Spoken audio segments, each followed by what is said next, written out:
Uh, again, with respect to Thomas, I don't know, we'll be, I guess, trusting you to kind of troubleshoot it a little bit tonight. Always welcoming your comments. So the fact that we can't hear you is an unfortunate situation. That'll make 2 weeks of not being able to hear Thomas. And I don't know, I'll have to have some Kleenex close by or something like that because you usually drop in wisdom. So you might as well drop a song in there, brother. Well, so we can be all set up for that. But of course, just for the sake of the replay, Daryl Looney is going to be joining us late. Robin Williams is going to be joining us late. I tried to get my homework assignment was to get attorney John Shield on to answer some questions. He's in the middle of household moving, and did not think he would be able to stop, drop, and roll, and then gave me a confirmation email on yesterday that that was the case. Just wouldn't be in a position where he could stop in. So, we'll still have him on for future question and answers, which we'll definitely need as we continue to go down this pipe. Before we do anything else, we just want to give mad love to our friend Nad, who's burying his mom on Tuesday. So, if you haven't had an opportunity, I think most of you have, but if you haven't had an opportunity to stop by the Facebook page and just, share your condolences with him, that would be great. On the 11th, Nanad will join us, and any of you are welcome to join us too. It's an option, but as you can see from our Facebook post, 10 o'clock on Saturday morning, we are opening up the international portion of the EntreMusician for those who are not able to get on on Sunday nights. And I've gotten a little screech about that on LinkedIn. We have a young lady from Finland who, by the way, won't be able to join us. She'll be at a songwriters conference, but she's from Finland. And so like Nanad, it would be midnight for her, but since she's working Monday morning, of course, she is not able to jump on. So her and Anthony Nottingham from England, and there are a couple others, a brother Marinath from, he's a guitarist from Sri Lanka. And, they just want an opportunity to be on the EntreMusician, but this is not convenient time slot for them. So thank God for a good problem, but we could solve that real quick. That means me getting up early on Saturdays. No puzzle whatsoever. Let's make it happen. I think that's a testament that mindset, discipline, and focus is something that's kind of being embraced in the community.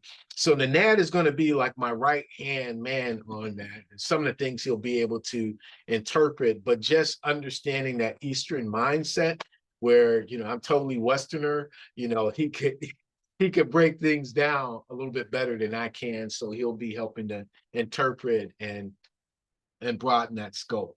I just put on Facebook about a half an hour ago, Michelle Weiss Maslin, Daryl and Robbie and I were able to avail ourselves to it. But because it was a free replay, a free question and answer, and because Michelle and I are friends, I felt comfortable enough with putting that on our Facebook group. If that was something that we paid for, I would respect her, currency as far as that is concerned. But it was primarily, so you can go back to our Facebook page and look at that.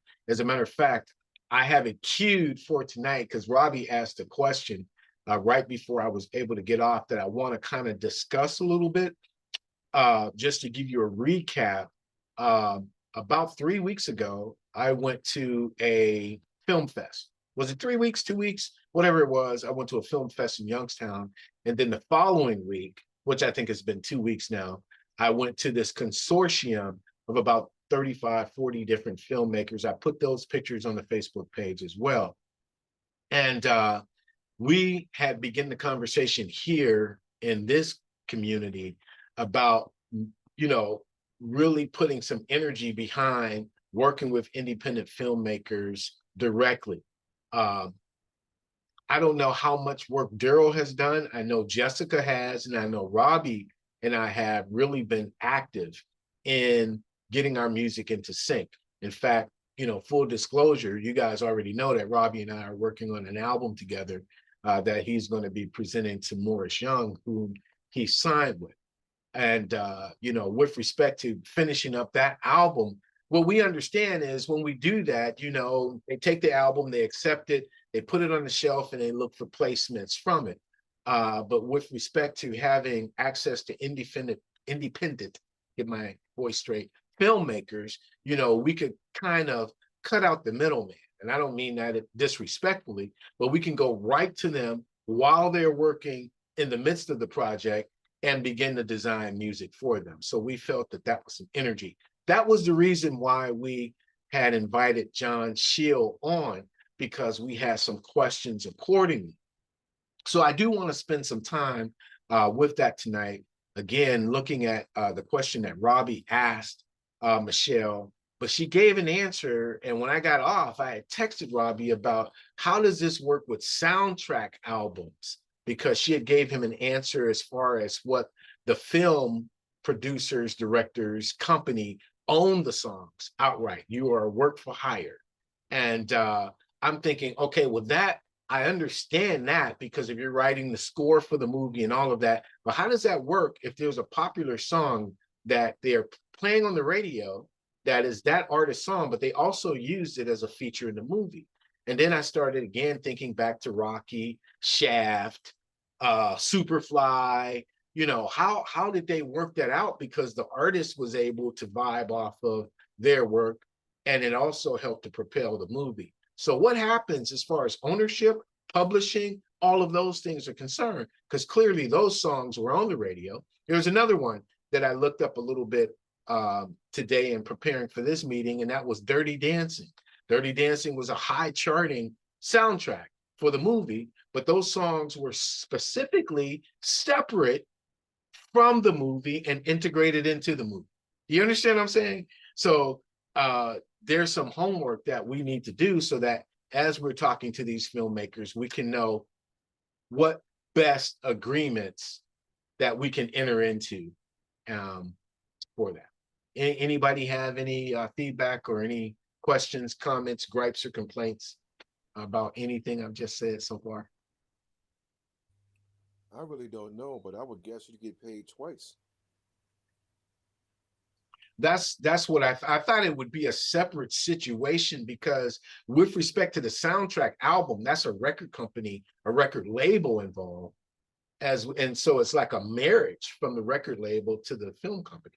I saw the same thing with Superfly. That's Curtom Records, which was Curtis Mayfield's record company, Superfly. And then there was the Sig Shore movie that, Sig Shore was the director of the movie, and that's the way of the world.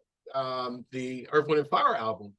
If you've seen the movie, I mean, there is a movie that was the soundtrack to the movie, but the movie kind of flopped while the album went that way and really helped to establish Earth, Wind, and Fire. What So comes to those are mind? my questions. What comes to mind for me more recently is Babyface, Waiting to Exhale. There you go. And I know that soundtrack did well. The Mary J. Blige tune did well. Um, that's not the soundtrack that had Brandy song on it, was it? A song I by don't Brandy. I, I don't remember really vibing on the music on the movie.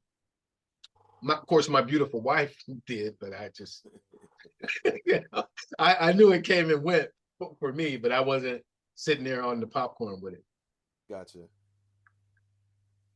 So you may be right. I mean, that's something I'll write that down, because that's something that we really should look into. Because and I'm going to play Robbie's portion, if you don't mind, Robbie, the question that you asked and what her answer was. And again, you can watch the whole replay because it's on our thing. Before I do that, though, OV has walked in the door. Still want to make sure that Nathaniel is with us. So OV, if you can hear us, brother, why don't you say hello? You haven't seen Buddy Jordan in about 3 weeks, so you can say what's up to him. Yes, hello, Mr. Buddy Jordan. Mr. Jordan, how are you, sir? I'm fantastic, sir. How about yourself? Doing well, Doc. Doing well. Doing Glad to hear. well. So glad to hear it. Absolutely. I hope you had a good week, OV. I did. I sure did. I did. You writing any more tunes, man? Absolutely. Absolutely. I'm in the process of working on getting another tune um uh finished and the artwork of that one finished and preparing for that one to be released. Excellent. Absolutely excellent, man. Very, very cool. And Nathaniel, I just want to make sure, man. I know you're on point, but since you walked in, I don't know if you're with us or able to come off mute. If not, just put something in the chat. Oh, there you go. What's up, man?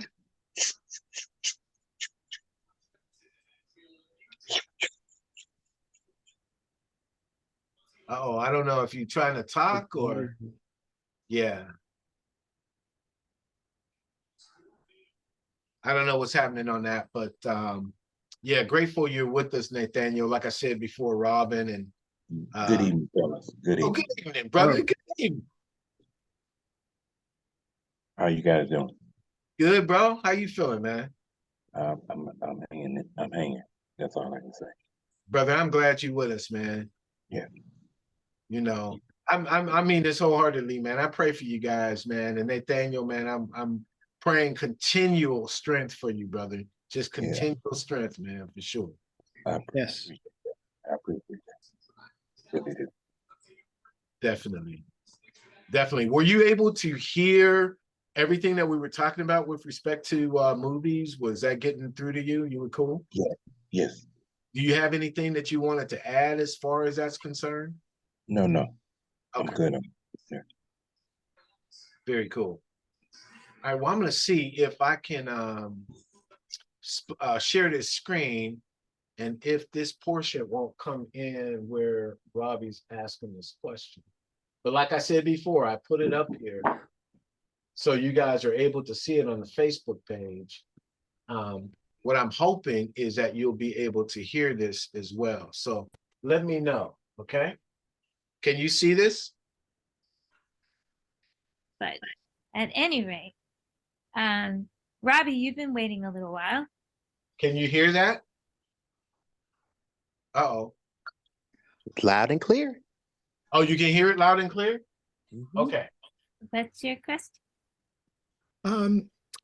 My question is, and I'm not sure if you're familiar with, had any experience with writing for film? Yeah, of course I do. Okay. So what would you, if at all, is the difference in writing for film versus writing for TV? And is there a difference as far as like having to register like a PRO or anything like that? Are you discussing writing vocal songs or underscore? Actually both. Because it's totally different. If you're writing score, Mhm. then usually you're a composer and you get hired on to the show or to the film to be the composer for the whole series or for the whole film. Mhm. That's a different subject. It will probably be work for hire, meaning you're hired and they own the publishing and you sign paperwork that you don't own the music if you are writing the score. Okay. If you are having instrumental cues used, like in a reality show where you hear gazillions of music, that's usually pop music, and a lot of times it's instrumental, that usually comes from music libraries or from the company, like the reality show that houses a bunch of music and they use it constantly. So that's a different story.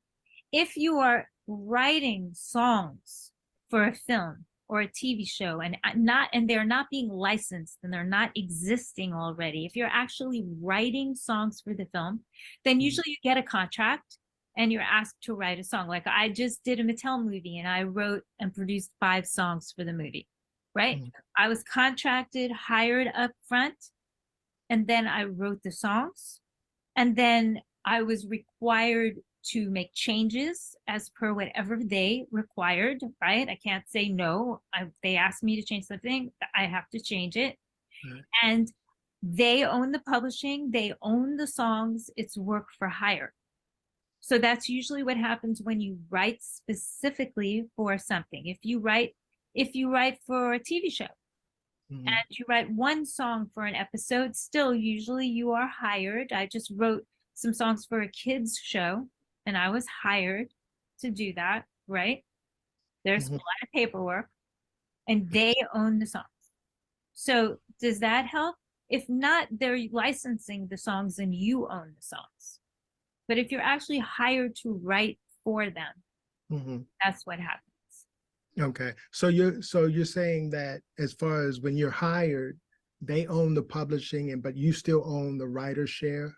Yeah, you don't really own per se the writer's share, you get the writer's share. You Okay. get the writer's share of the royalties, but they own the copyright. They Okay. own the publishing. They own every aspect of what can be done with it in the future. If they want to put it in something else, if they want any way they want to use it, any way they want to change it, you have no say. It is completely up to them, but you get a share. That writer's share goes to you from your performance money only. So not for mechanical money, not from the MLC if there are mechanicals. So, but you do get sound exchange money. They can't take that away from you. So if you are the artist, right, and you sing on something, then you can get the sound exchange money. However, you would not get the master money. The master money goes to them. They own that sound recording. They bought that from you for hiring you to create it. Yeah. Okay. Okay, Thank you. Yes. good. Okay, so I mean, I completely understand what she was saying. And with regard to that, my understanding is, she's talking about Mattel, she's talking about Disney, so she's talking about big, big corporations. My question to John Shield would be, in working with the independent filmmakers who have much smaller budgets, an agreement should be an agreement. For example, using Robbie again as an example of this analogy, is that if Robbie and I wrote a song together and we said, okay, well, this song is 50-50, that's fine, all the way down the line, then that's our agreement. If we wrote a song, however, and Robbie said, look, the song is 50-50, but I'm going to keep 100% of the publishing because of these reasons. If that's the agreement and I'm agreeable to that, that's the agreement. You know what I mean? Or vice versa. So I think that again, working with these film directors, if we're saying, okay, the budget is smaller, this is just this is information I'm putting out there so we can talk about it and see how we want to begin instituting it. As long as it's legal, which will run by Attorney Shield, I think it should be okay. Back to the example with this filmmaker, if you say, I want this song, I think it'll be perfect for your movie, but I also want to release it myself as Robbie Cunningham, the artist, have it on radio and all of that, Spotify or wherever you plan on releasing it, but I'm licensing it to you. It's going to be, once it's in the film, it's married to the film, but I want to own publishing. As long as they're amenable to that, I don't see any reason we shouldn't have those conversations. Anybody want to jump in on that? Because that's just my thought process at this moment. I think what she was saying, like you said, it's more of a major studio issue, but with the independent, there might be that flexibility because they want to get it done and they want to to certain, like the movie that I did work on, there were no real aspects of like, we're going to get it on Tubi, or we're going to get it on Amazon, or there was no really focus on just doing it. I think for the most part, she just wanted to participate in a bunch of film festivals. Yeah. So in that sense, I retained the rights to the song. We did kind of, even though it was my cousin, we did kind of go into an agreement where, okay, if this takes off, then, this is the stipulation as far as ownership of the song. So I think it's more, I think with independence, you know, we probably would have a lot more flexibility. And, you know, like I like you were saying, their budget may not be all that. So the flexibility would be, well, I can take my song and put it on my album, Yeah. you know, so that, you know, as opposed to what Michelle was saying, that, you know, in most cases, film owners own the copyrights of the song. So, I mean, the copyrights of that work. Yes. So, Which includes your music. right. Yeah. Yeah. So, I mean, it's probably in, you know, maybe she would have a different answer if I had told her independent, you know, filmmakers. So, Yeah. Yeah. Because when she said Mattel, and you know, she worked on the songs with Mattel, and then also the Disney stuff that she's done, it's like, okay, well, that's pretty much hands-on. You know, I would walk into Disney's office and they would say, I want your song. Okay, cool. right. Just, you know, And get plus, they're gonna front you. They're gonna give you a big check in the front. That's what I'm saying. So That's all right. You know yeah. what I mean? It's different. Yeah, that's a different thing. You're gonna get a bunch of front money for that. Absolutely. Is there anybody else that that has maybe an opposing or a different perspective that we haven't thought about with regard to that? I'm sure, Thomas, you would have to write your thoughts in the chat so we can read it for you, brother. But Buddy or OB, Nathaniel, I see you off mute, bro. Who would keep track of the numbers for independent films? Yeah, I think you talk about if things take off and all of that, but how is that? Or would that be the metadata or what? What? Yeah. Yeah, I think you bear the responsibility if you're making the deal with that independent filmmaker, then you know, like if the film is called, you know, Every Time I Fall in Love, and Nathaniel's music is in there, then you are really tracking or responsible for tracking what the agreement was, how much you're getting paid from it up front, whatever percentages from royalties are coming from it, and then how many theaters is being shown, because after that quarter or that season is over, you're going to be like, wow, that film was shown in 500 theaters across the United States. And you know, as for my 10% or what have you of, you know, of those showings, then I know that I'm owed this. But you know, if you want to hire an accountant or, you know, some sort of agency to do that work for you, you can, but that would definitely be your responsibility to keep track of it. That would probably be like outside of your PRO stuff. Definitely. Definitely.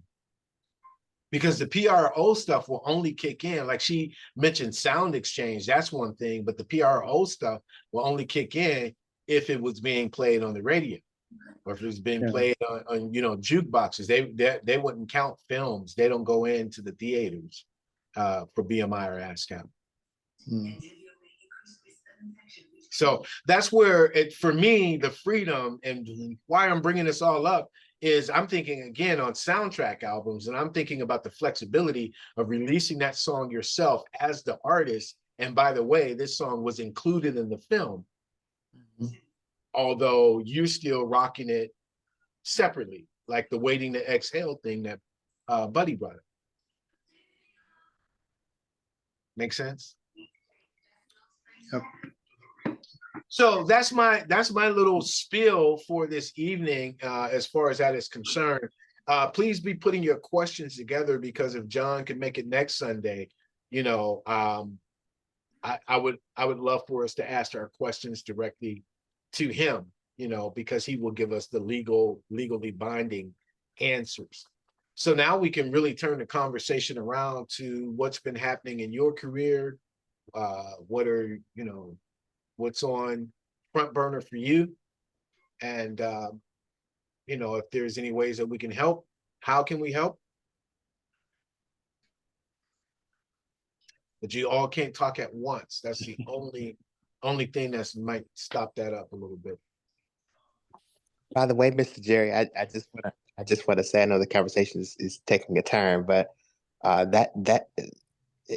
it's this mastermind is going international, so that is exciting news. That is, that's exciting news. Grateful for it, man. Very much grateful. Continue to pray that everybody across the pond, as they say, would vibe into it.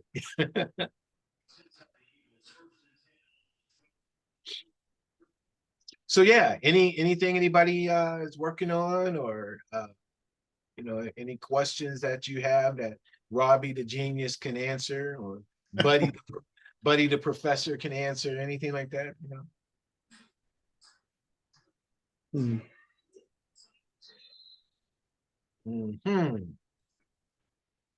Well, Buddy, you've been doing a lot of producing though, man.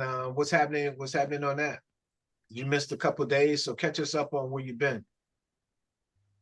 Finally got a female vocalist. All right. Brother that I went to school with, to high school with. Is a great writer. When it comes to lyrics and melodies, just not really my thing.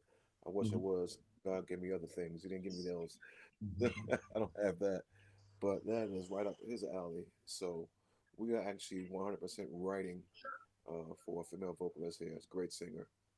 Excellent. So he's doing an adult album.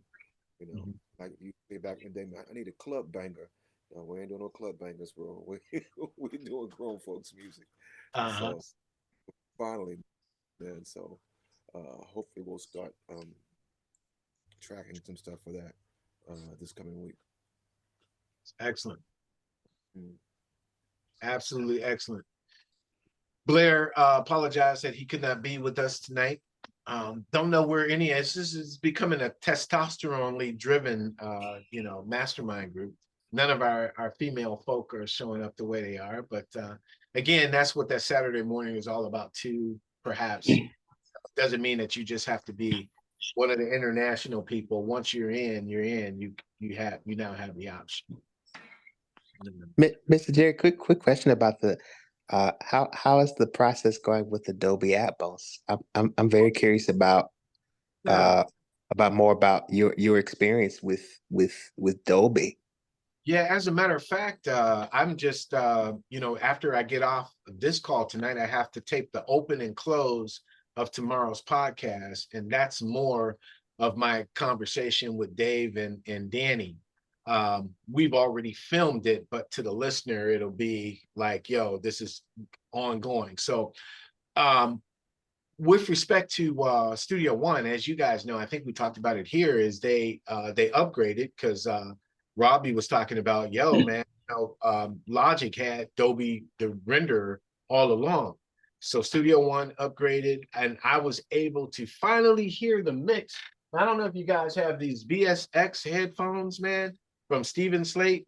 These are very killer headphones, and they put you in different rooms and different environments and whatnot. The only thing that they don't have yet, and I trust and pray they're working on it, is a Dolby Atmos room. But the renderer that's inside of Studio One puts you in that 3D environment. Okay. So I was able to hear much better the results of the mix, and Danny Jones killed it. There were 3 songs that I sent. I was able to hear them in all their glory. I approved the mixes, and so now they go to Cruise Audio in California with the people that they work with there to be mastered.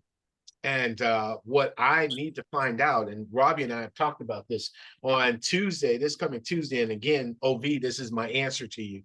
On Tuesday, I'm talking to Alan Johnston. Remember, he was on here from On Top Records. I don't know if Alan or any of the outlets he has are open for Dolby Atmos. If not, that will be like somewhat of a barrier that I'm going to have to go to Apple kind of directly. The second person that I've talked to already who gave me a no is IndieFlow. So if you go to indieflow.me, they are an aggregator like DistroKid and CD Baby. None of their outlets have the opening for Dolby Atmos. So I thought that was pretty interesting as well. So since Danny Jones has already done the Al Green stuff. He told me, because he worked directly with Al Green's record label to put this compilation, this discography of Al Green together, that he wants to be in on the promotion of my 3 songs, which God bless him for being able to do that. And since he has the clout through the Al Green stuff, whatever channels they're getting into, that's how he'll run me into it. But as for now, I'm really just treated like a client.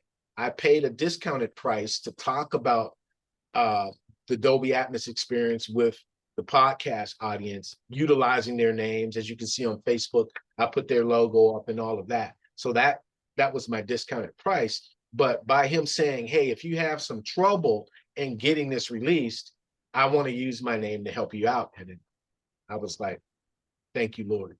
So that's pretty much the report. Cool. I'm also very curious too, because you mentioned your experience listening to Dolby Atmos in that studio and listening to things like Al Green and other. I'd be curious I wonder, are there more things that are being mixed in Dolby? Have you heard other experience other artists in Absolutely. Dolby?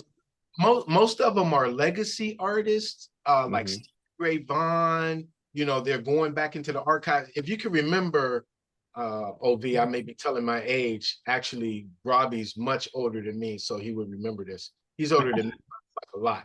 So he can remember mine going into CD. And when they did that, the record labels just began releasing all of that old music from the vinyl to the CD, and they're kind of doing the same thing. But there are still artists, there are artists now who are going into that studio down in Katy, Texas, and they're recording from Jump Street, not their old tracks, from boom, line 1 in Dolby, then having it mixed and mastered. So yeah, it's really catching on. But most of the stuff that is being prominent, like the Beatles, bam, you know, everything there, every time there's a new invention, there's going to be the Beatles, the Rolling Stones, Fleetwood Mac. Bam. You know what I mean? And that's just the way it is. So they're going to go with them being the early adopters. Does that make sense? Right. I'd be curious, what about Nat Cole with those strings? Oh my goodness. Imagine hearing that in Dolby. Oh my goodness. Be outrageous. Yeah, that would be worth it. Exactly. That would be outrageous, man. I don't know though. I don't know, and I don't know where to get. So thank you for giving me another homework assignment. I don't know where to research what's being released on a weekly basis in Dolby Atmos, because I just haven't. I've been too myopic in trying to get these couple songs done. I would guess that because of Apple being probably the main source of where a lot of stuff is being distributed through, that's probably where, you know, beginning wise is where a lot of the stuff is going to be released. I don't even like we discussed before, I don't know if the other streaming services like Spotify or Tidal or anybody like that even have the capability to release something in Dolby Atmos. Right. So I think at this point in the beginning, it's probably all going to be Apple. Yeah, because I do have Apple Music, and they have what's called spatial audio, which I know that when a couple, I believe it was a couple sessions ago, and they were saying that the spatial audio, that experience is very different from Dolby. And so, but they are putting things out on, you know, in the spatial audio. But it's interesting because it's labeled spatial audio, but it does say Dolby Atmos as well. You know, when it shows the release date and it shows the audio quality, and it would say Dolby Atmos. But when you go to the spatial audio category, that's where you will find a lot of the releases. You know, what's interesting, and I thought about this when I was going through Logic, if it's on, I dare say that it's both the same thing, because in Logic, when I open up spatial audio, the renderer is Dolby Atmos. So it's kind of, I'm wondering if it's all the same thing, because I can't, there's no setting, because if I want to open up a track in Logic or make it Dolby Atmos, or it only says spatial audio. Mm. So I can only create a track as spatial audio, or yeah. So I'm wondering if it's probably just all the same thing, just a different name. But I think Dolby Atmos may be like the final process. Can I ask a question, Robbie? You've made a track in spatial audio? No, I was just messing with it, because I know you can just click on stuff and try to change from stereo to spatial audio or binary. Yeah, binaural. Yeah. So you can change how you're going to record the channel.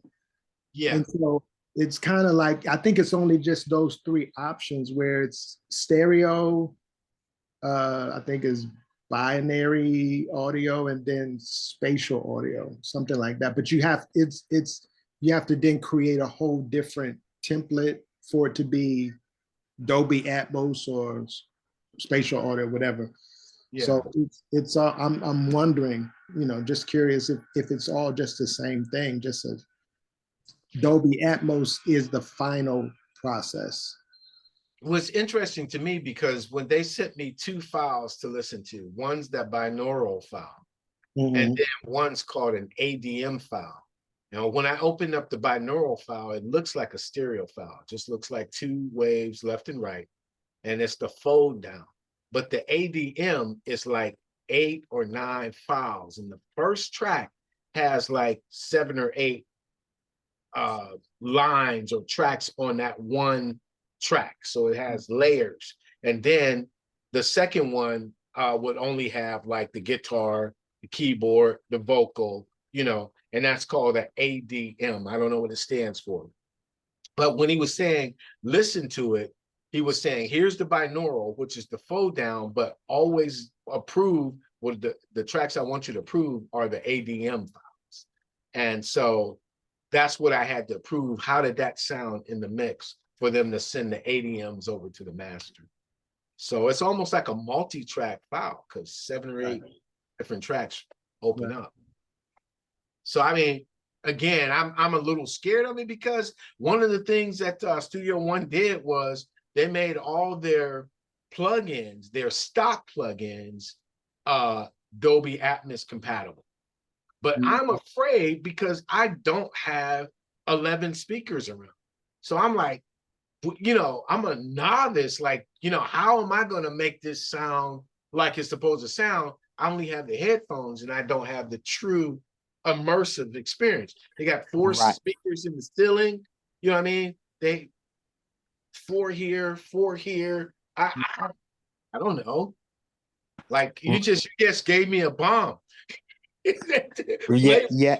It's really interesting, because even with the spatial audio, as I listen to it in the spatial audio, just on Apple through headphones, that immersive experience, you don't really get that through the spatial audio. But I would imagine, like in that studio where they have the setup, you will get that. You get it, man. I'm telling you, you get it, and that's the only reason that I jumped in with both feet.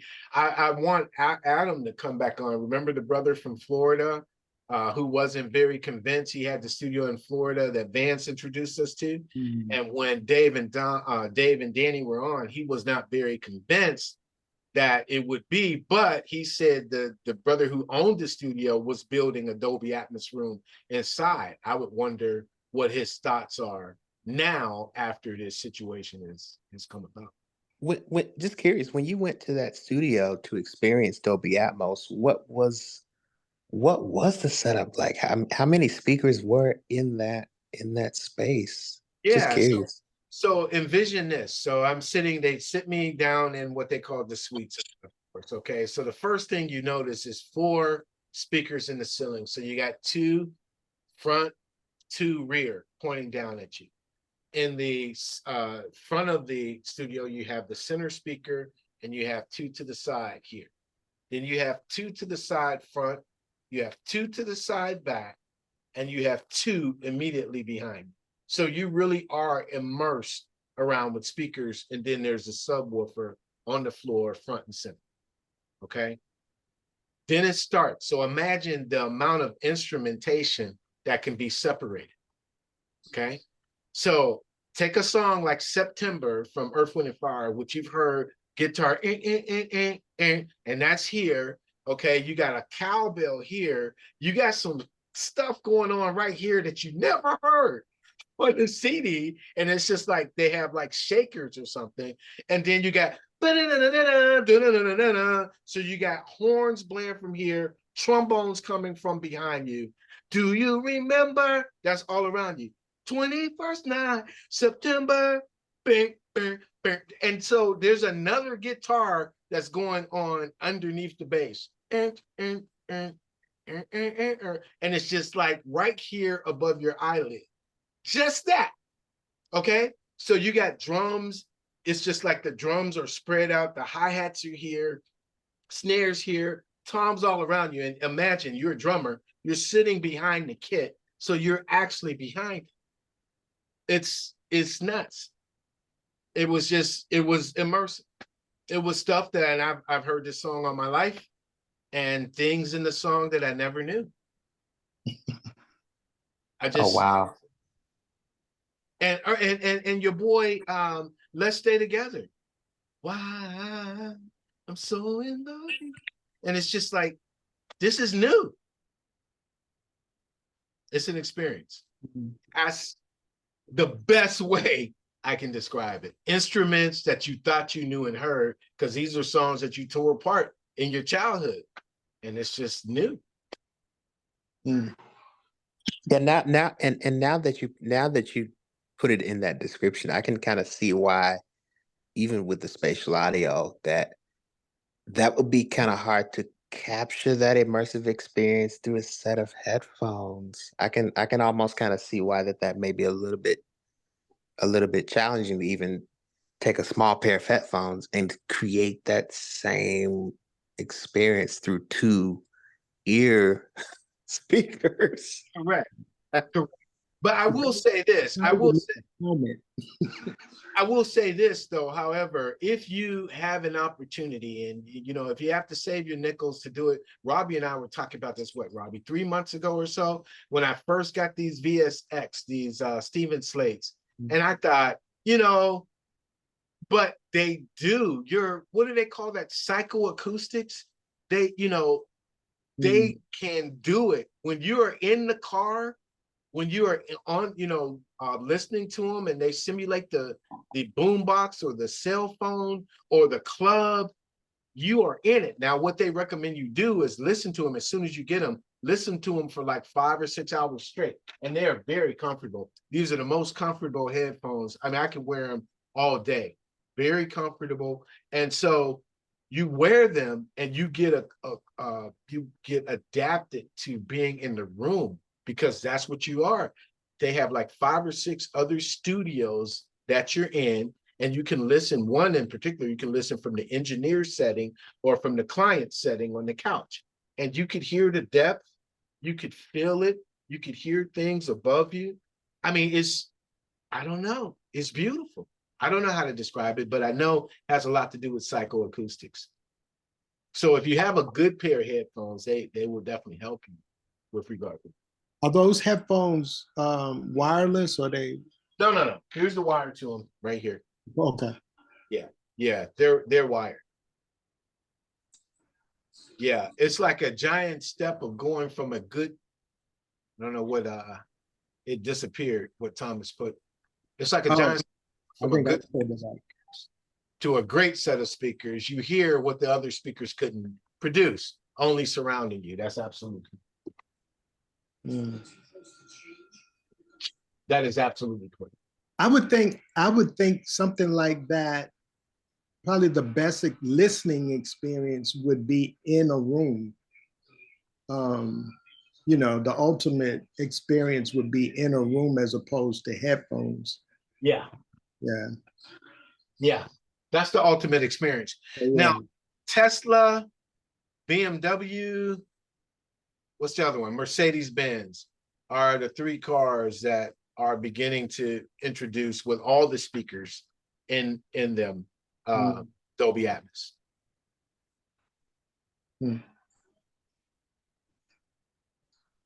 Cool. Yeah. So Thomas has sent a song, the Nad has sent a song. What's the model and name of the headphones? They are the VSX. I'll put them in there. VSX by Stephen Slate. Stephen Slate Audio. I'll put that in the website. And you can connect them to anything, like you can connect them to your phone or to your computer or Right, yeah. to any speaker.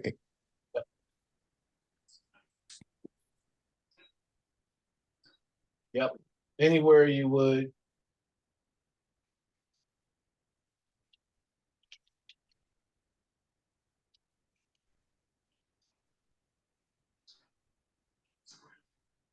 There we go, right here. This is the website.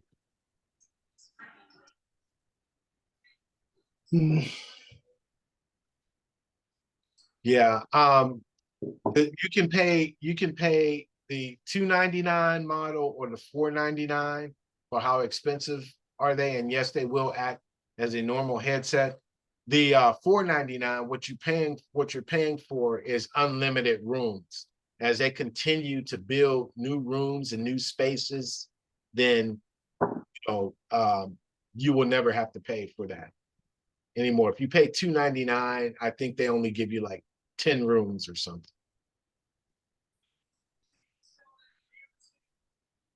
Environments, you know. My heart was I used to be this cat right here, and I'm sure you guys were this cat here. Remember this? That was for the car, right? Right? That was burn the CD, go out to the car, right?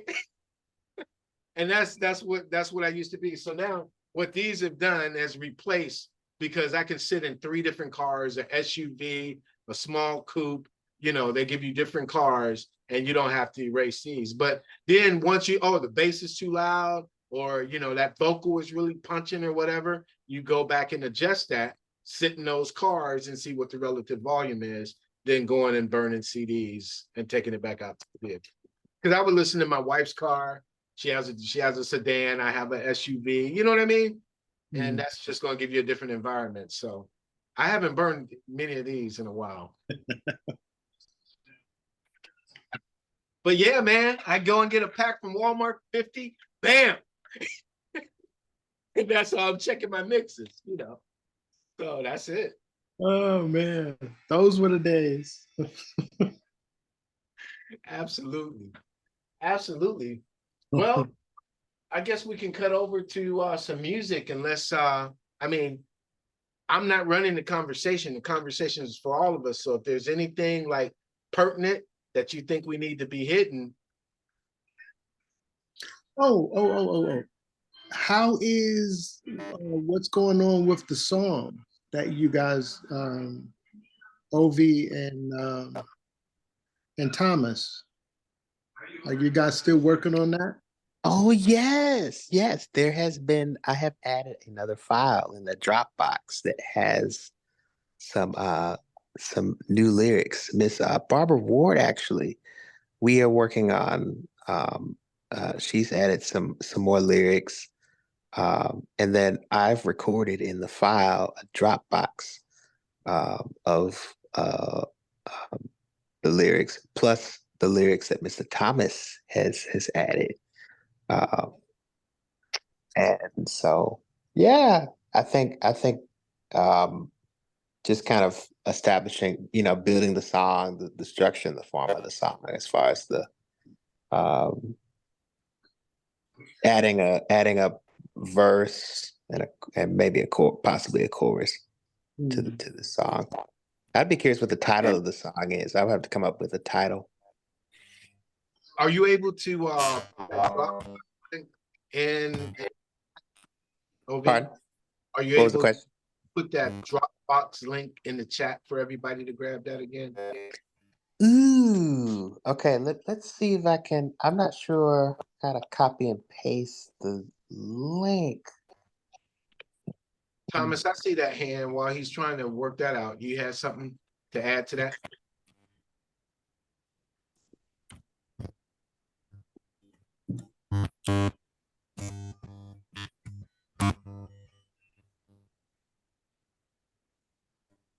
Still hear that. Yeah. Yeah. Yeah, that's not giving us your voice. I'm going to try my mic again. That doesn't It's on a G almost. Sounds You like. gotta you only use that when you want to record it for a funk mix. And then we could sample it.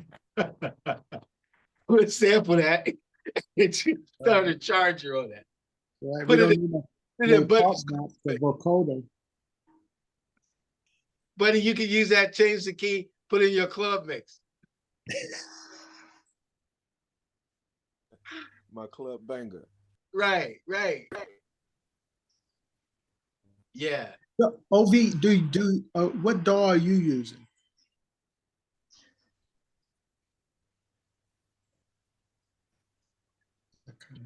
He might be trying to copy and paste that. Oh, okay. Hey, gentlemen, I actually got something I do want to share. Oh, I'm sorry, go ahead. back. Go I ahead, have to Obi. get out of. No. Sorry. Logic. So I'm using Logic. Okay. Hmm. Mr. Buddy Jordan. Oh, I'm a gearhead. I would imagine I'm not the only one that's a gearhead. No. Sweetwater has Tone Beast in the 500 series. It's on sale for $319. It's $100 off. Tone Beast is called. Yeah, let me see if I can grab the link.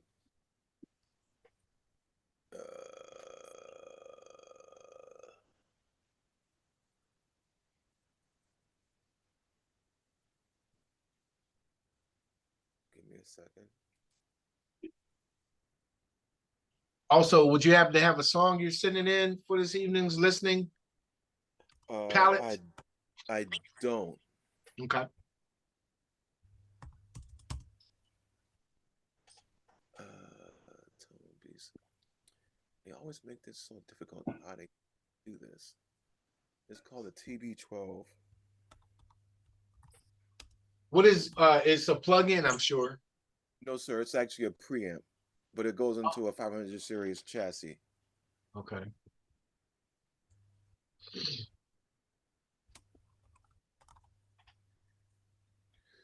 It's amazing how when you think gear anymore, you could think software.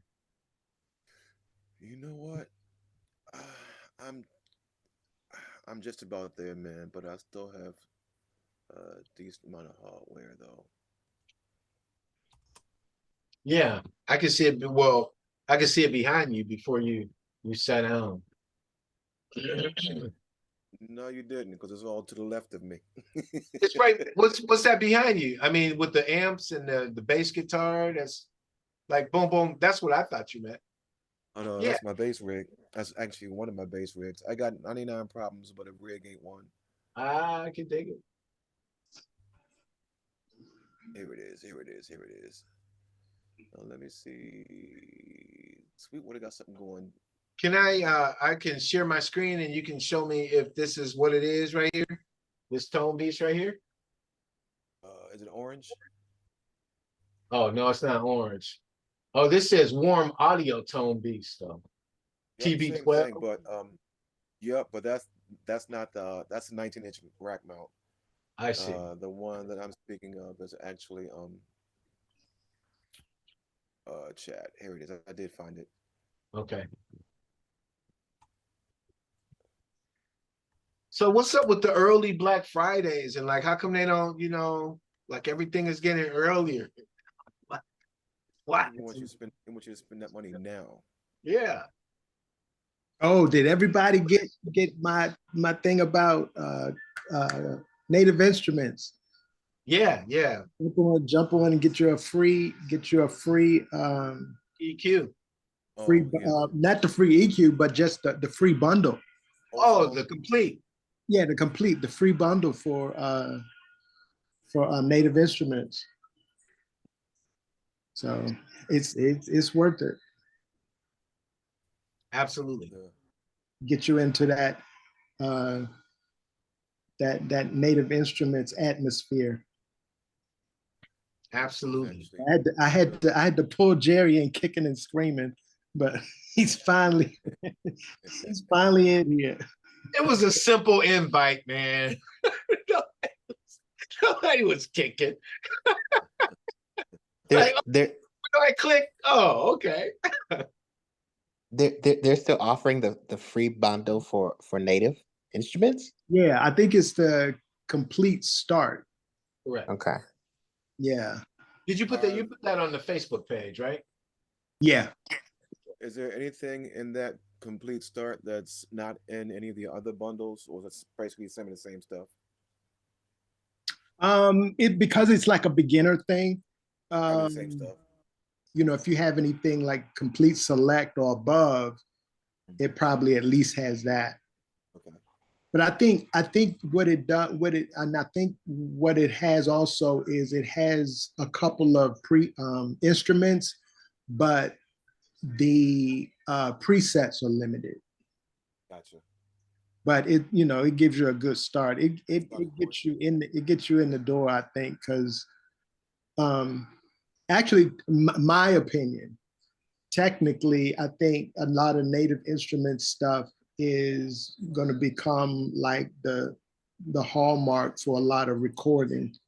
I know a lot. Everybody I know who's either recording sync or just recording, recording artists or whatever, they have a native instrument bundle. Sure. Yeah. I would agree. I would say probably it's already there.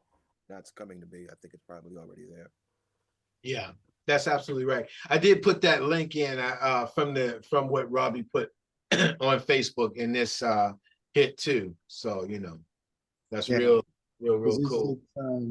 Yeah, it's interesting. And they bought Isotope, so everything with Isotope is now native. They bought somebody else. Did they buy Plug-in Alliance? Plug-in bundle, plug-in Alliance, yeah. Yeah. It's either Alliance or the other one, Plug-in Boutique. I think it's Alliance. Alliance. Plug-in Alliance, because I think when I upgraded, I got the what did I get? The collection bundle, and they had a lot of Plug-in Alliance stuff. They gave you that stuff free too. I'm like, hey. So yeah. So this would be a good place to start for instead of trying to cut through all the offerings from Uncle Bob and Billy Bob and everybody making an instrument or VSTs or whatever they do. Yeah, it puts you. I think it puts you in the door to some degree, but and usually, like for me, usually around Christmas time, they do like a serious like discount. That's right. I think my upgrade would have been, I think maybe like my upgrade, because I had select, which is like maybe I think the second best bundle, and I upgraded to, I didn't want the full thing, but I got like the second best bundle. And I think for me to upgrade it during the year, it was going to be like $600 or $700. I ended up, they had a thing last year where they cut everything in half. And I think I got it for like I know I got it for like $200, which was normally like $1,500 maybe. You know, so I'm like, okay, I'm going for this. This definitely Here's a is. suggestion to everybody. Go to Plugin Alliance, go to Plugin Boutique, Mhm. Tune Tracks. Basically, go to all of them because the sales that they're having right now are unbelievable. I would say Yeah. just sign up on the websites. Doesn't cost you anything to do it. Get their newsletters because when they come into my inbox and there's something that I don't have that I think I could like, and just think about it, man. Plugins for $19, plugins for $29. This stuff is amazing. It's really a good time to be a part of that. Yeah. Just go up there, sign up, and just become a part of their newsletters. Get the notifications. Absolutely. Plug-in Boutique. I love them with all my heart. I Yeah. think they're a very loyal company. Yeah. Mhm. Never had a problem with them. You know, it's all good You're stuff. right. Yeah, Does when that, it does that plug-in boutique stuff work with Vegas? Say that again. The plug-in boutique, do their plugins work with Vegas, or have you been using it primarily with Studio One or whatever? No, they kind I of was asking Jerry B. Oh, do you use Vegas? I don't use Vegas. Vegas uses VST, I would imagine, though, right? Yes. Yeah, you cool in the gang. It'll work with Oh, VST. okay. So what about VST3 though? That's something that you have to check in Vegas on because that's that's- why I stopped using Reason, because when Reason didn't upgrade to VST3, then that's when I stepped over to Studio One because I needed to keep moving with the Well, it's technology. not particularly a VST thing. It's more, I mean, I'm sorry, it's not a plug-in boutique thing. Plug-in Right. boutique carries plugins by different manufacturers. Absolutely correct. Right. So it's a manufacturer specifically, but everything that I've bought, I don't use the VST. I use AUs, audio units. But there are options for everything that I've actually had my hands on. Give you the option for VST 2 and 3. That's cool. But I didn't AAX know work. if Vegas could handle the VST3. Oh yeah, that I don't know. That I don't know. Yeah, I'm sure the new one, I think the 21 version does, but I don't know about 18 where I'm at. But it's only going to cost me like $200 to step up to 21. So I might go ahead and do that, and then I have all that capability. I'm actually, where you at in Illinois? I'm actually driving down. I'm gonna grab Robbie and Richmond, and I'm gonna kidnap you, and we're gonna take you away from Vegas and introduce you to Studio One. I'm gonna mess with it. I just picked up another interface. What else? PreSonus, and it comes with Studio One. So I'm gonna okay. Same thing. Okay. Same thing. I'm gonna mess with that too if I can get some time. I mean, it's like It ain't nothing but 15 hours for me. 7 hours to go get Robbie, another 5 to come and get you and just handcuff me. Road trip. No trouble. oh, okay. I'm Cause my lazy. I friends- would have said, we could just take a plane and kind of meet somewhere. Road trip. I'll bring the snacks. Yeah, Oh, right. okay. I want the road trip, and I Alright, like cool. I like the scenery. You understand what I mean? But it's like, yo, I mean, because like I said, when we were talking yesterday, I'm on Vegas 18 and whatnot, and I'm on it primarily for the video-based stuff for the podcast. Mhm. But for the types of tracks that you're starting to step out on, man, that architecture for Vegas is just not cut out for the time signatures you need. Mhm. It really is. It's not going to give you 3/4. It's not going to give you 7/8. It's not going to do it. It's just going to clock along at 4. So you got to step over to Logic or Cubase or Studio One. You're just going to have to because your tracks are demanding more for the time signature that Vegas is not giving you. That's a tough pill to swallow, though, man. All of my friends are using either Logic or Cubase, and I've been using Digital Performer since 91, 92. Wow. I I can just relate. can't see. I just can't see changing, man. I know it. I know it well. I get it because again, I just bought another interface for my MacBook, and it's a PreSonus, so I got Studio One as well. I looked at it. I wasn't even interested in trying it, man. Inevitably, I'll probably play with it a bit more, but I've just got too many years and hours invested in digital. I got you. Performer. I understand that. I mean, because I'm a Vegas guy. I mean, I can use all the layers and all of the special effects and all of that stuff. I mean, I could make a Star Wars movie if I wanted to, and all of that. So This is I don't want to, but I'll do what I have to. But This is no joke. This album right here, Daryl, was I edited and mixed it in Vegas before I sent it out for mastering. So I understand it. I mean, I used it, but for the things that you are stepping into, that's what I'm saying. It's yeah, got serious limitations for where you want to go. That's all I'm saying. I've used it. no problem. No, remember we were talking. Most of my problems were derived from acid. I was using acid to cause those problems. I had stepped away from Vegas because I was using the loops, but I still have Vegas for like half of my remaining stuff is left. It's still in Vegas and everything. And I got like 1, 2, 3, maybe 4 songs that I need to do to finish this album and all of that kind of stuff. I need to beat myself up and make myself put out at least 1 song this year, because I just realized that I haven't done anything. But that's all in Vegas. All the new stuff and stuff I've been sharing with everybody and trying to collaborate with folks and all that stuff. Most of that, for the most part, that's all been in acid. Gotcha. Because I use a lot of loops and all that. But I understand. By the way, since Daryl has popped on, I think that Nathaniel received the same email that Thomas did, but we congratulated them earlier in the year for completing the EntreMusician course. And so they should have some EMs that they can put behind them as well on their green screen. So I just want to know, anytime they want to pop their EMs on, they can do just that as well. So congratulations again, because they definitely put the work in to make it happen. It was real cool. I thought that was real cool too, on Michelle's thing, to see us pop up with EMs. And I was like, yeah, that's cool. It was okay. That's no, okay. It's great to attack situations en masse. Right. Right. Like, what is this EM? What is this EM? What is this? Hey, understood. Bring the real, Absolutely. Well, the answer to you, Thomas, is yes, we can come to Canada in the springtime and summer without fail. And when you get the computer just racked up, man, then you definitely want to join us, man. Thomas has sent a song in. I don't know if OV is participating. Like I said, Nanad has a song, and I'm presenting an older one that I've kind of put some new stuff to. And I haven't really mixed it, but I did edit it. So I'm good. I want to see what you all think.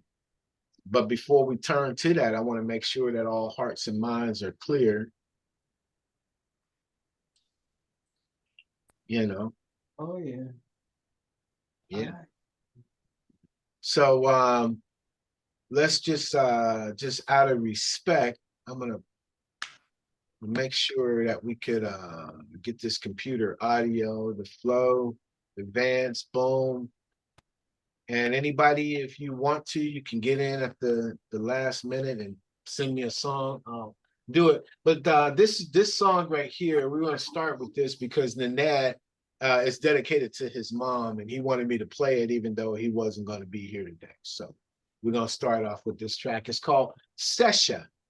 And if I'm not mistaken, I believe that was his mom's name. Yeah. So. You are my sunshine, my only sunshine. You make me happy when the skies are gray. You'll never know, dear, how much I love you. Oh, please don't take my sunshine away. That's beautiful. Let me read you his email. He says, could you please do me a favor for tomorrow's meeting? Last year, my daughter asked my mom, her grandmother, to sing her favorite lullaby of hers, and she sang it to her when she was little. So she recorded it on her iPhone and kept that lullaby forever. But my mom sang it at that time with a bit of swing in it. She was 82 at the time. Please play this short recording in tomorrow's meeting when it comes time. That would mean so much to me. Wow. Wow, that's beautiful. That's Well, what's up. very nice. Very, very cool. This is called A Man Behold. A Man Behold is the title. No color when you see my soul, for I am just a man. Behold.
No color when you see my soul, for I am just a man. Behold.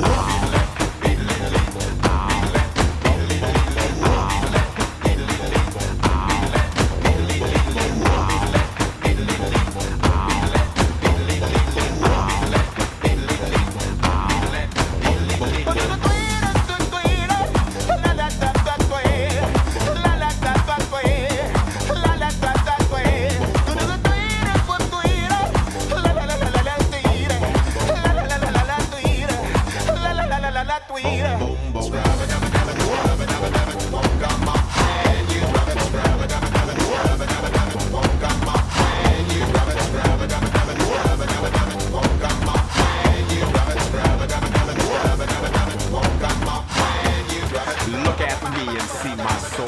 Take my hand and we will go to the land of you and me. We are born to be free. No color when you see my soul, for I am just a man. Behold. Let me hear you scat.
When you see my soul, for I am just a man. Behold. And you have a Oh way of my. surprising every time. Yeah. I've given up guessing. Who was that? You know who it was. Thomas? That's Thomas, man. I mean, every time it's just another way, Amazing. another perspective. Wow. I would love to hear that, in my own system. Because I was I was I saw a video, and then I read an article about stacking vocals, and one guy was saying how, normally we'll stack twice. So we'll pan it left and pan it right. So we'll do each part twice and pan it left and pan it right. But he said nowadays people are panning it 4 times. They're stacking it 4 times. So they're doing 2 to the left and then 2 to the right. But then I saw this thing on some vocals a producer that produced Michael Jackson. He said he recorded his vocal stacks 16 times. Amen. And a lot of that stuff that Michael does, that little ooh, ta, ta, Yes. 16 times. And they stacked it, and then they did basically, and because the guy was saying they did the Dolby Atmos, they stack it, the 2 there, and then 2 here, then 2. They slowly separated and panned them out to where you have this big fan of music, of sound.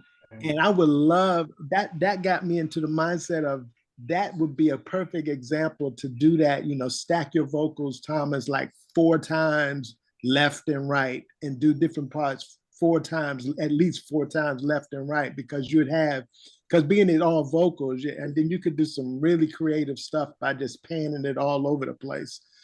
Yeah. So that would be, that was cool. I like that.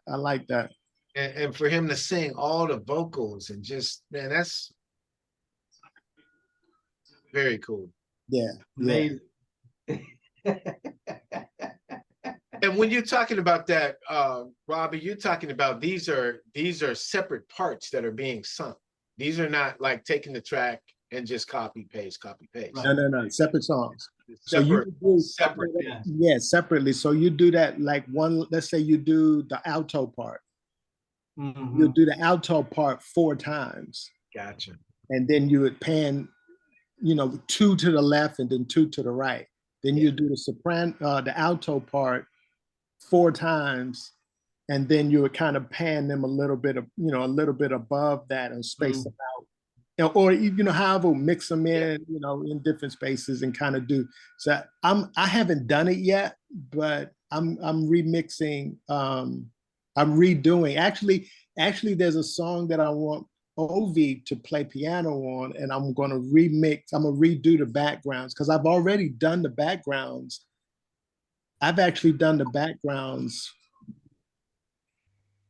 4 times. Each one each one twice. Okay. So I did. So there's 2 for 6 different tracks.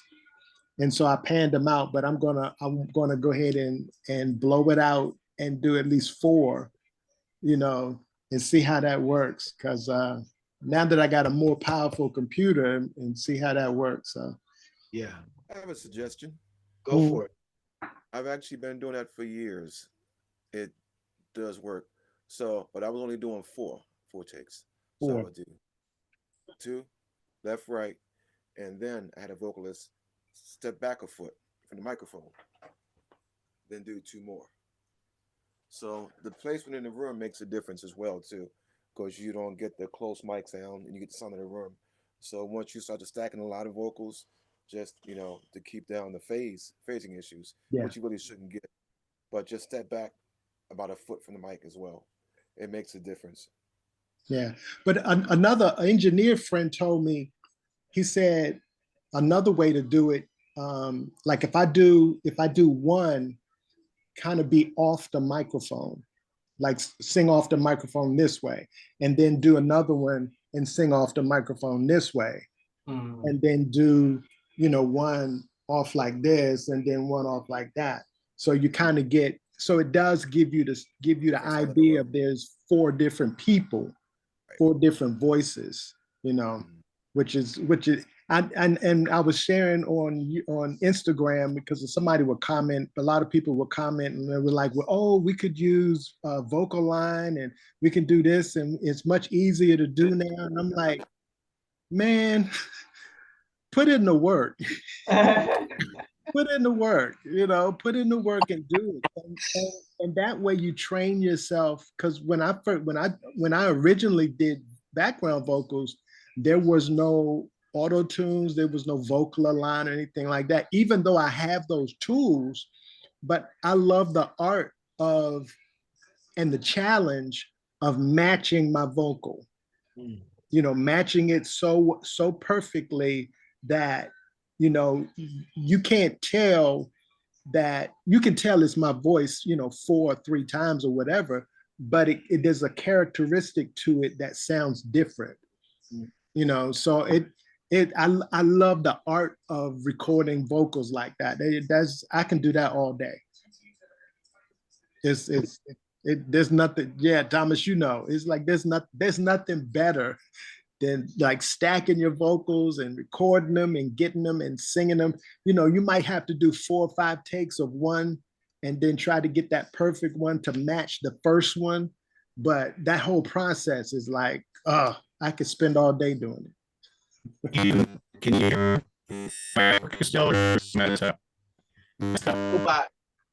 Robot baby. Oh man, we got to get siloning again. We got to get your audio straight. Oh my God, we got to get it. Nathaniel, we want to hear what you got to say. You had your mute on, Nathaniel. You wanted to chime in on that? I was just asking what you used to align all the voices, just in case you get one out of line. You have to go in and time, brother. what do you use to align all the voices? Just in case. I do it again. Okay, you don't try to go in and find that one glitch and try to fix it, the wave or. Well, see, here's the thing. For me, if I sing one line, right, and then I go to my second track and I'm copying that voice, I'm going to sing it one time and then I'm gonna sing it again to comp it. And I may do at least 5 versions of that one line and comp what best fits. Because if I'm singing like My Country, Tears of Thee, the my in the first take is perfect. Country in the second take is better than the first one. And tears in the third one is perfect. And then so I comp all of those 3 different tracks into one track.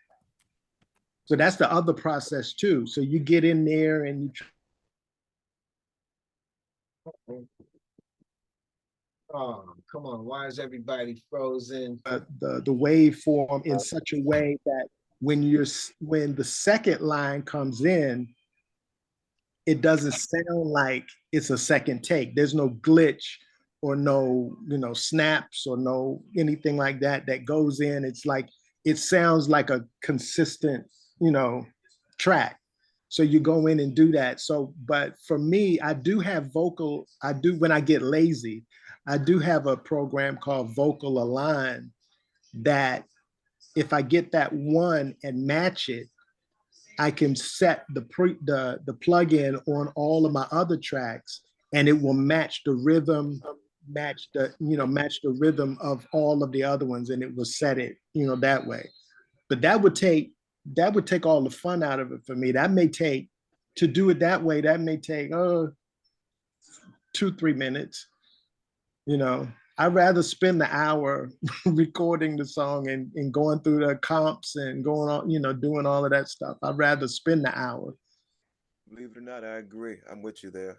It's actually, even though I'm not singing, but just sitting there recording it, it's just more fun to record it. Nope, try that one again. There you go. Next one. There you go. More fun to just, what's the word I want to use? You want to see just the build up. When they just start to match and they keep matching, you keep stacking, they keep matching, they keep stacking. Man, it's like you got a choir there sometimes. Yeah. And then, it builds you up. So it, as a singer, it then conditions you or build up that muscle so that when you go into a session, I'm doing 8 stacks of a certain song. So I know I can, boom, I know how to match it. I can go in and match it, as opposed to, because everybody's not, you might go into a session and everybody won't have, all of the tools to do it. So you may have to do it and get it perfect, as best as possible yourself. So yeah, I love it. I love it. That's very, very cool. Buddy just sent in an example of, it's called Jonesing, of how he uses the stack.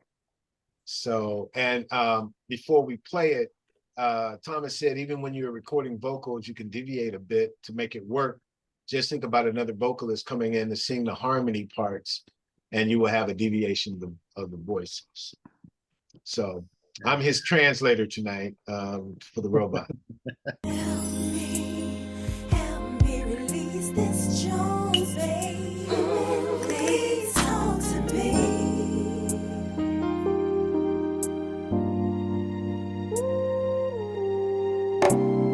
Help me release this Jones, babe. Please talk to me.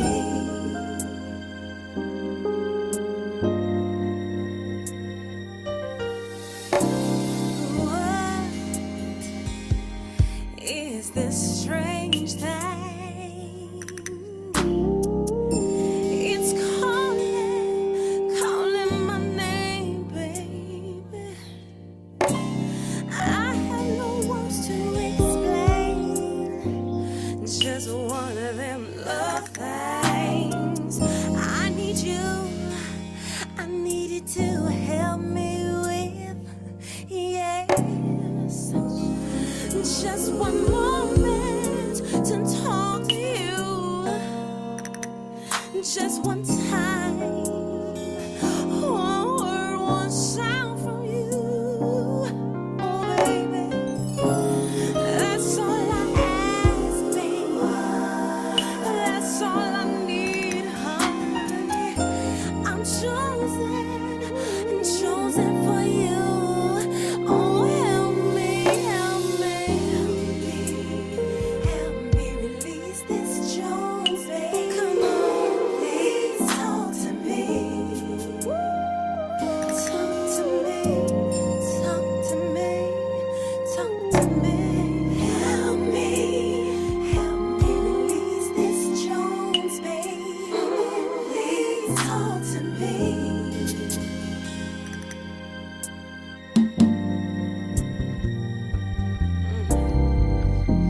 Let me take my time to speak my mind. I don't make habit of claiming things that ain't even mine. No, but I ain't never had a brother do me like you do. The way you do, oh, like you do. I'm crying all night and sleeping all day, but it's okay. That's what you do when you're chosen. Oh, baby, that's all I need, baby. That's all I ask of you. Is one word, son. So that's all I ask, baby. That's all I need, honey. 'Cause I'm chosen and chosen for you.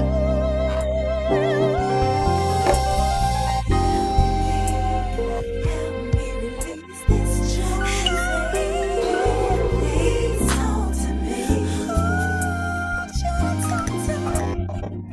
Oh, talk to me, baby. Help me. It's Jones, come to me.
Yeah.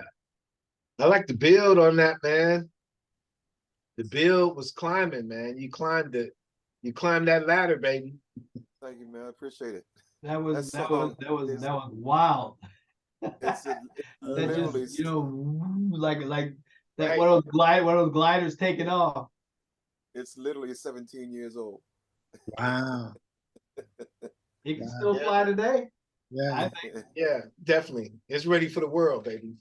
All right Yeah. now. Now, how many times did you stack her vocals? Each The part was 4 backgrounds. times. Each I don't even know how to say it. Each layer of the harmony was done 4 times. Mm, That's fine. Top, mid, bottom. Each part 4 Yeah. times. yeah. Ready for the world, man. Seriously. Thank you, man. Everybody's on that, man. Isley Brothers, everybody. I heard everybody in there. At the end on the guitar, yeah. Right? Well, And the way where you I brought first- the bass in the second half, you know what I mean? Like, you don't think I was listening, did you? Tell the truth. You was waiting for the drums, though, right? You was waiting for the drums. I weren't you? was, but you know, I'm glad you That's enjoyed why. That's why I didn't give them to you, because you were Right? waiting on them. it. No Okay. drums, man. No, they didn't need drums. That track didn't need no drums. You know what I mean? I agree. That's what I agree. That's No, cool. that That's was cool, that though. was what's ready funny, for the man? world. That's very creative. Da-dum. You know They what's take- funny? I'm sorry. This is right around the time before Drew Hill hit. And Drew Hill was actually working on that CD. And Cisco was doing Cisco had like 3 songs on Maya's first CD. Mhm. And he demoed them at my studio. Mhm. So I literally learned all that from him. It looked silly when he would actually sing and then back up from the mic while he was singing. He would go to a different part of the room. He would be 2-3 feet away from the microphone. But I said, well, this cat's recording someplace, so I'm not going to complain. I'm just going to follow along and learn something. That is actually where I learned it. He would do everything, and he told stories how there was probably Pro Tools at that point anyway, but he said they would do everything on 24 track. He said they would roll a separate machine into the studio, and they would have like literally 2 machines, 48 tracks of just all background vocals. So I said, okay, stacking is the way to go, and it made sense.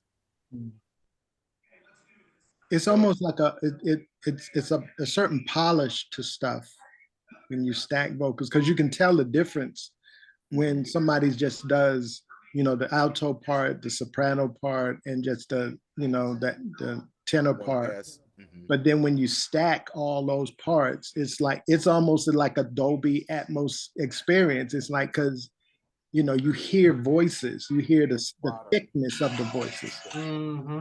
Hold on, my mom's calling me because the Eagles just won.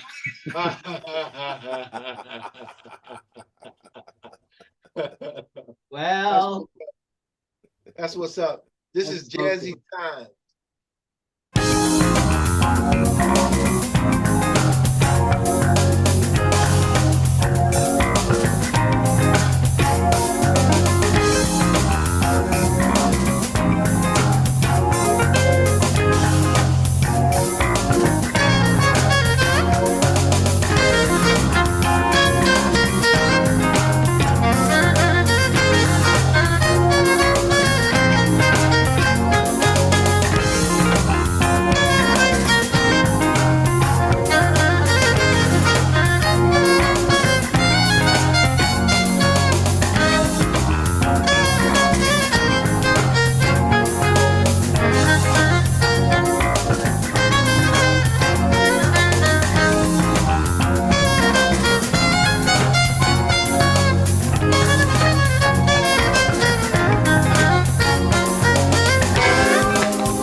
Was that from the first album, D? No, that was the fourth album actually. Was it? Yeah. Yes, Jazzy Mr. Time. Darrell. That was fantastic, Mr. Darrell. Thank you. Like, Jazzy Time. just my jam. Jamming opportunity. This next one is to put us in the Christmas mood. Okay. And it goes a little something like this.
Was the night before Christmas. And all through the house. Man, I usually take exception with people, with people going through, celebrating and pulling out Christmas trees and stores selling Christmas stuff before Thanksgiving. But with OV, man, I'm gonna take an exception, man, because you just Yeah, yeah, that make you feel some kind of way, don't it? it don't it? I mean, man, dude, your little, I mean, and this is how detailed I'm gonna get with you. Yeah, The man. little passing tones and passing notes that you be doing and going into those chords. I'm like, oh my God. And those colors Yeah. he creates with your voicings. It's just you amazing. don't go the conventional way. That's what I love about. I'm gonna tell you, man. I tell you, if I could play, man, it would be over. It would be over. And but then here's the other thing I was thinking. I was thinking, I said, if Ovi does not charge $1,000 a night,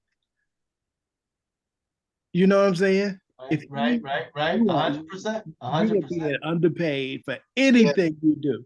yeah. You don't charge $1,000 a night. I'm like, oh my God. Just to play, if you would just play that song, whoever asked you to play that song, they better pay you $1,000. Seriously, man. Cut that mute off, man, Obi. Thank you so much, guys. I had to sneak it in there because I know the time is winding and we're getting close and I'm I'm already started getting excited because I can see the tree, I can smell the cocoa. We already have hot chocolate downstairs. I'm not waiting. I'm not waiting to have I've already added Christmas albums to my music library. So I'm gearing up. I'm definitely gearing up. Well, brother, you have this placement, your placement. Like, music is not just what you play, but it's what you don't play. And when you just choose to just rest and then insert the chord, it's always perfect. Your placement is perfect. Mhm. Thanks, guys. I really appreciate it. Yeah. Yeah, $1,000 a night, Ovi. I'm serious. Mhm. You need to be charging $1,000 a night. I mean, shoot. Woo. That's absolutely right. Let me, I Ovi. think it's, I think it really would be in Ovi's best and or professional interest to work on getting a lot of material out there because Mhm. um you need to permeate the airwaves and all of these things with your vibe. Because I think it's a disservice really to the world for everybody not to hear more of you. Yeah, yeah, that's good. I don't know what do you need and what can we do to get you out there? Where are you? What do you need? Because Yeah, the it's a good the question. world deserves to hear you. Seriously, I mean, it's like the world is missing you. Yeah, And man. That's very straight up, good. no joke. That's very good. And I'm not saying it to be a hype cat or anything like that. It really they need you, man. No Yeah. joke. What are you recording? What did you record that on? Did you record Well, that so through your DAW?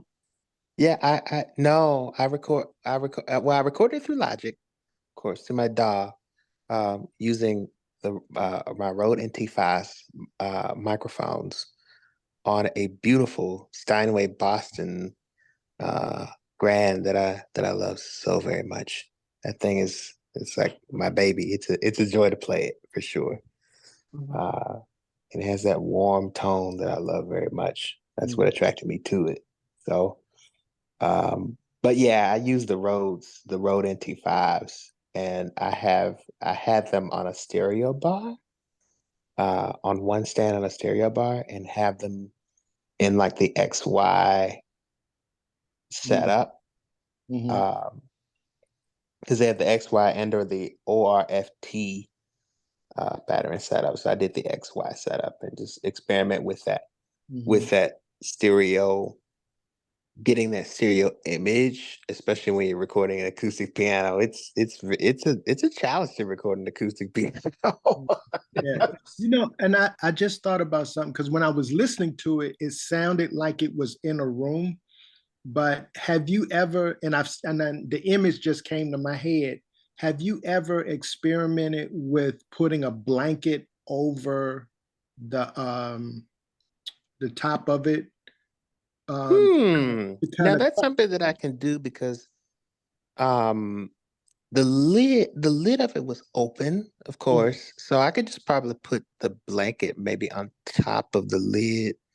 And would it, I'd be curious, would the blanket go, it would just hang on top of it, or would it go almost kind of like in the middle, close to where the microphones are on the inside of it, or just on the top, I'm just kind I'm of pointing down?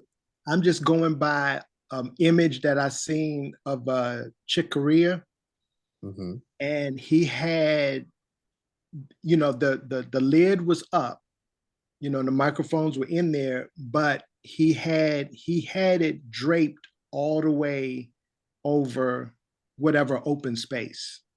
Mm, You know, so it was okay. probably a couple or a very huge blanket, like a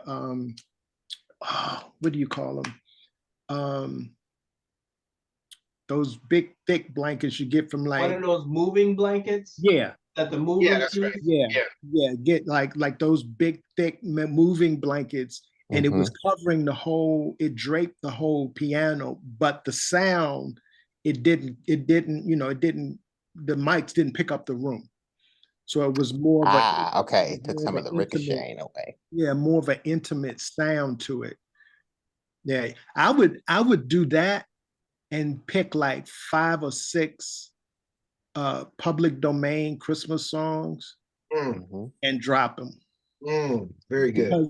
Because those could go, you know, like Daryl was saying, those could give you exposure, but at the same time, I'm thinking those could be perfect for, even though the timing has passed, but those would be perfect for sync licensing opportunities.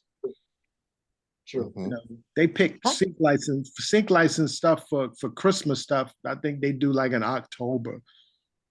You know, Yeah, it's interesting that you're bringing that up because I have thought about doing somewhat of maybe a maybe a maybe a an album or maybe of 5 or 6 of those holiday songs like that. I think the only thing is too is how to go about that process, and as far as obtaining the licensings. Public domain, you don't need a license. yeah. Okay. I did. That's what I did with my Christmas album. I did public domain stuff. Okay. I don't have to worry about any licensing or any, you know, copyright issues and stuff. All of the stuff that I did were public domain songs. So I just went for it. You could just record it and okay. Yeah, just go for it. Okay. And like Now, Michelle Weiss-Maslin said yesterday or whatever, you do copyright your own arrangement of it. It's true. Yeah. Okay. You can do that, and you of course you do all of the registrations and all of that stuff. Okay. Now, one question. What I wonder if there's a way to check if those songs are public domain. I wonder if there's a way to check that or a website that I can, take a look to. HalLeonard.com. Okay. Or Okay. just go Christmas songs public domain. Google, Do a yeah. search. Do a search and you'll get a list. There's a long list of songs. A lot of Christmas songs I've never heard of, but there are a lot of ones that I was surprised that were public domain. So yeah, there's a lot to pick from. But I mean, if you don't want to limit yourself to just 5, I mean, I know there's probably at least 50 songs that you can pick from. Yeah, that's something that I've been definitely thinking about doing. It's just making sure that is when you're doing those cover songs, just making sure that they're public domain. But it's definitely something that is on my radar. Yeah. So we got Ovi on tape saying that next year there's gonna be a Christmas album. But what about this year? He's not going to drop 3 or 4 of them just to say, "Yo, I'm out here." He's got to wait. That's Gotta wait actually, that too. Come on. That too. yeah, that's actually what I'm thinking. I'm thinking about. That's actually something that I'm thinking about doing. So I have thought about it for sure. Gotcha. And so, but I will definitely, I'll definitely look and see. I'd be interested to see what songs that are in public domain. That song probably is a public, one of them that could be. Yeah, there's a lot. I'm trying to think of the ones that I did. The Little Drummer Boy. Did Uh, you drop your Robbie, drop your link to your Christmas songs in the chat if you don't mind. And I just dropped a link for 38 Christmas songs that are in the public domain from Easy Song Licensing. If you're familiar with them. Easy Song best. Yeah, there's some awesome cats.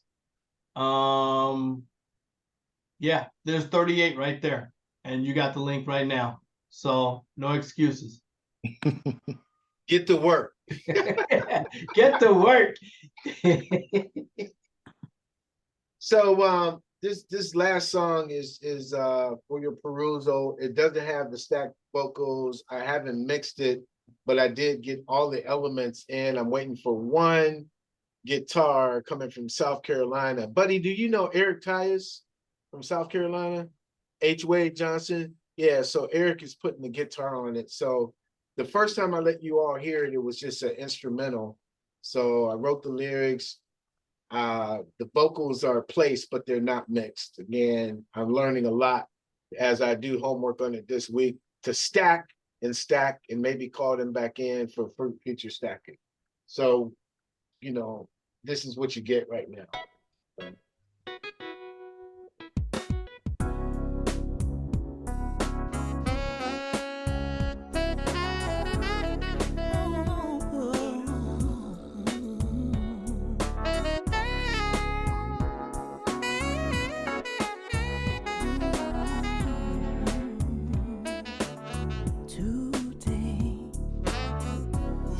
Tomorrow was promised. All we get is today. Chances are you won't be immortalized, but take the risk anyway. Perhaps the time will come when someone may notice just what you tried to do. Leave the principles that you lived and died for and begin to live them too. Live like it's tomorrow. Tomorrow, today. Tomorrow, today. Live like it's tomorrow. Today.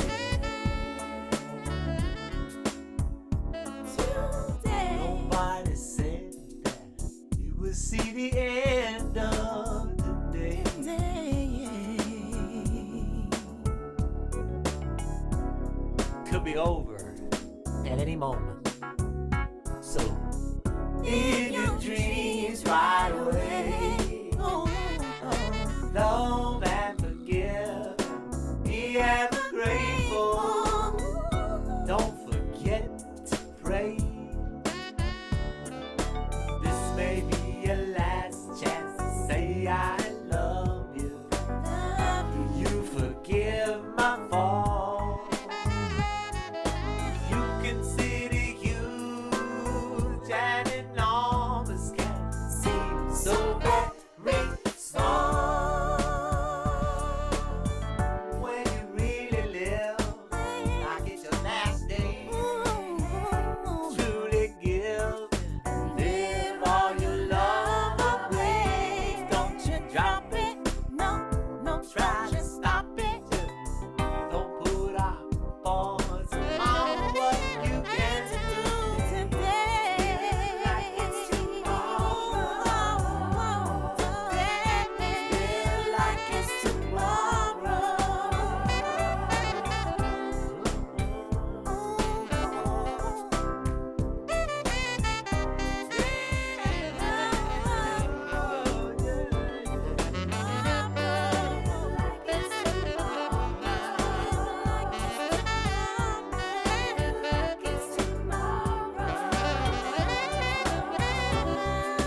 I say something?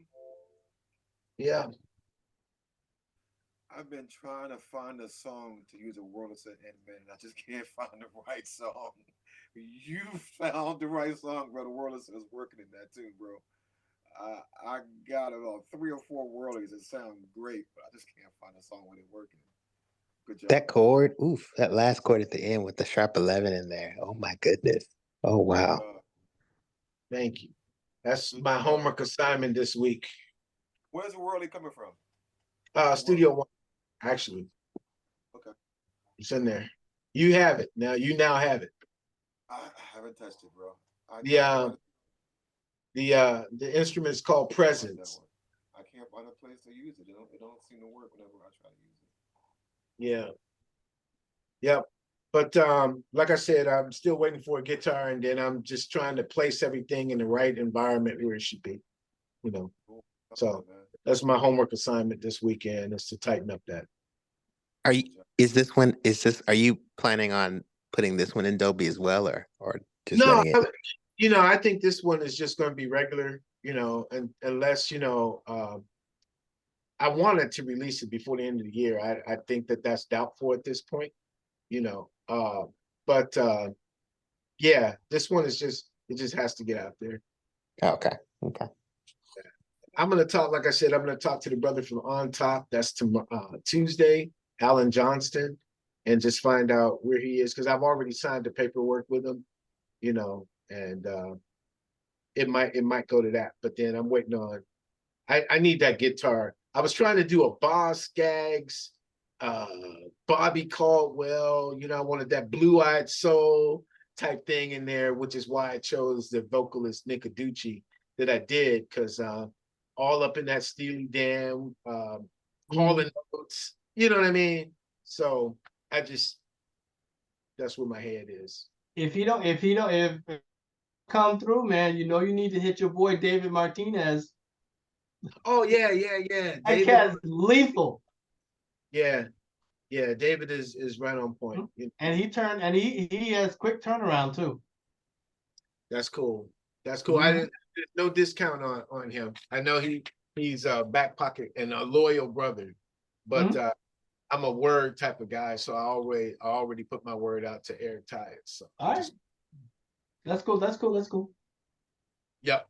On this one right here. Mm-hmm. But anyway, that's it. That's called Tomorrow Today. So still nothing.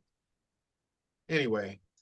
It's got that down home, like hood vibe, like around the way type of thing. It's like everybody should be able to relate to it, So yeah, I know that. That's familiar. Yeah, it's So at that end part, that third phase is where Eric's guitar is really going to have that blues type of buzzy fight, approach to it.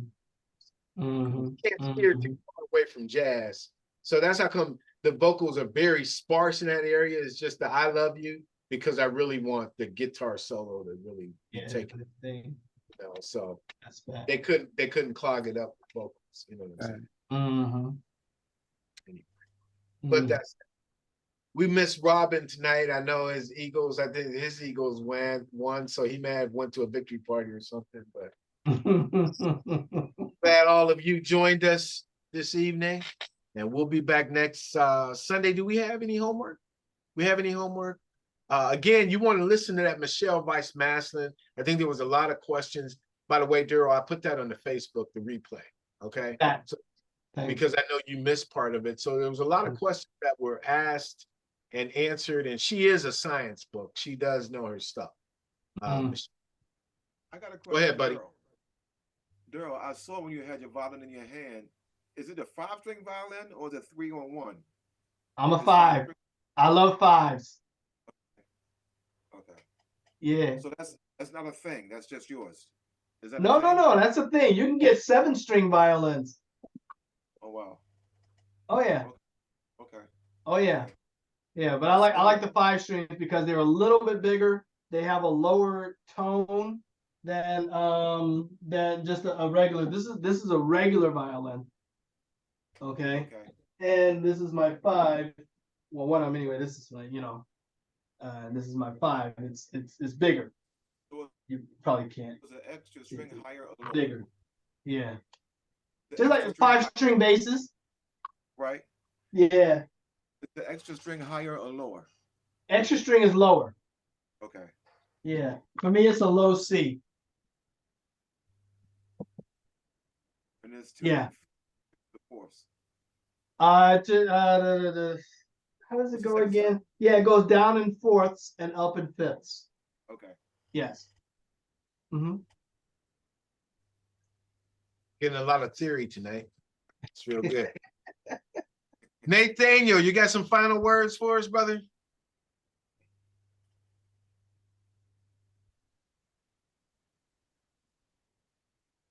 No final words. No final words. No final words. Your final words or no final words? I can dig it. OV, final words. Thomas, put yours in the chat. Mr. Jerry, you're doing a fantastic job. I just want to let you know that. We all in this together, trying to make this. We all trying to eat out here. Right. You know? But you're doing great, man. You're doing great. So are you, man. Don't, man, if you don't put that Christmas music out, I'm coming to Tennessee. Okay. Come on down, man. Come on down to Tennessee. Come on down to Memphis. We're trying to give him a reason to do it, not a reason not to do it. Yeah, I want to, man. Down there. Oh, I'm gonna do it, but also come on down to Tennessee. We would love to have you. I got a cousin, seriously, from Memphis. He's coming up to spend the weekend with us. He's coming up on Thursday. And wow.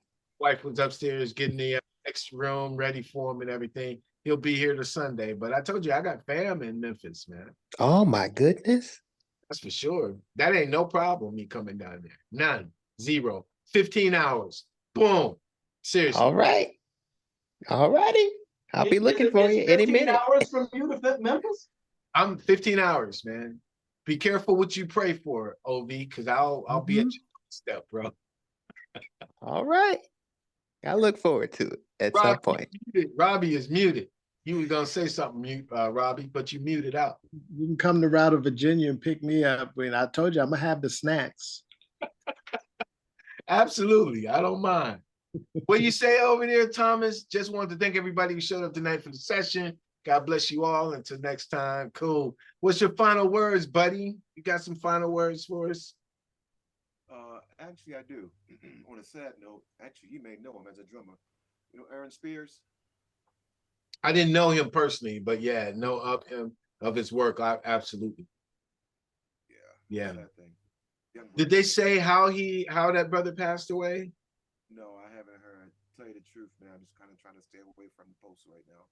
Yeah, I can dig it. I can dig it. Zoom even gave them a tribute, you know.